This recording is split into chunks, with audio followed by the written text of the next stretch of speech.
আসসালামু আলাইকুম এভরিওয়ান। বাড়িতে কিভাবে পারফেক্ট এবং নরম তুলতুলে তাল ফুরুলি বানাতে হয় সেই রেসিপিটাই আজকে আপনাদের সঙ্গে শেয়ার করব। তাল ফুরুলি বানানোর জন্য আমি এখানে একটি তাল নিয়ে নিয়েছি। এখন এটার খোসা ছাড়িয়ে নেব। খোসা ছাড়ানোর পর তাল থেকে 3টে আঁটি বেরিয়েছে। এখন আমি এই তালের আঁটি থেকে পাল্প বের করে নেব। তালের পাল্প বের করার জন্য এখানে আমি একটি থালা আর থালার উপরে একটি কাঠের চুপড়ি নিয়ে নিয়েছি। এখন তালের আঁটিটা নিয়ে এইভাবে চুপড়ির উপরে ঘষা দিতে হবে। চুপড়ির উপরে আমি 3টে তালের আঁটি ঘষে নিয়ে তালের পাল্প বের করে নিয়েছি। আপনাদেরকে দেখাচ্ছি, দেখুন একদম পারফেক্টভাবে এবং খুব সহজে তালের পাল্পটা বেরিয়ে গেছে। এখন তাল ফুরুলি বানানোর জন্য এখানে আমি একটি বোল নিয়ে নিয়েছি আর বোলের মধ্যে দিয়ে দিচ্ছি 3 বাটি ময়দা।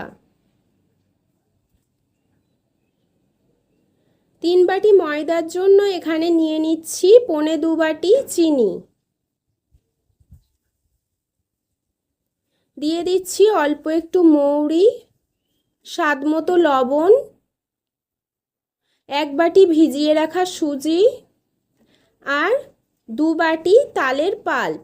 এখানে সমস্ত মাপ একদম সঠিক আছে। এইভাবে আপনারা সঠিক মাপে যদি তাল ফুরুলি বানান তাহলে একদম পারফেক্টভাবে আপনারা খুবই সহজে তাল ফুরুলি বাড়িতে বানিয়ে ফেলতে পারবেন।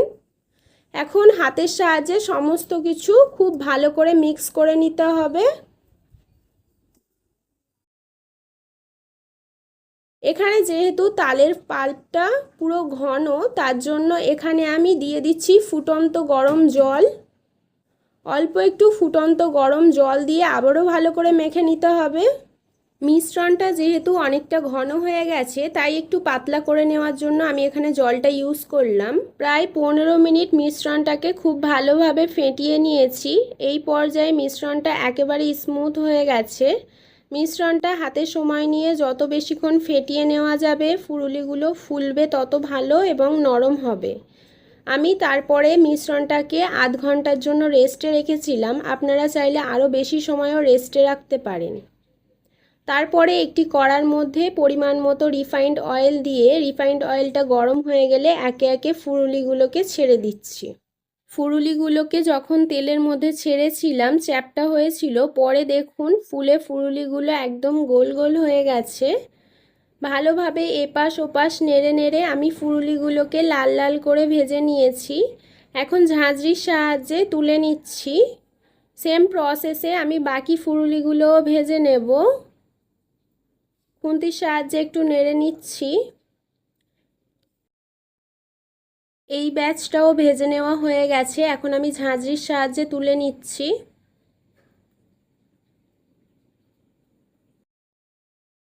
দেখুন ফুরুলিগুলো দেখতেই কতটা লোভনীয় হয়েছে। আপনাদেরকে একটু কাছ থেকে দেখাচ্ছি। সমস্ত তাল ফুরুলি ভেজে নেওয়ার পর আমি একটি প্লেটের মধ্যে সাজিয়ে নিয়েছি। তাল ফুরুলিগুলো দেখতে অসম্ভব সুন্দর এবং লোভনীয় হয়েছে। আপনাদেরকে এবার একটি কেটে দেখাচ্ছি ঠিক কতটা সফট হয়েছে ভিতরটা। তালের ফুরুলিগুলো এতটাই সফট এবং স্পঞ্জি হয়েছে যে একবার গালে দিলেই মিলিয়ে যাবে। এইভাবে বাড়িতে তাল ফুরুলি বানালে একবার নয় বারবার খেতে ইচ্ছে করবে।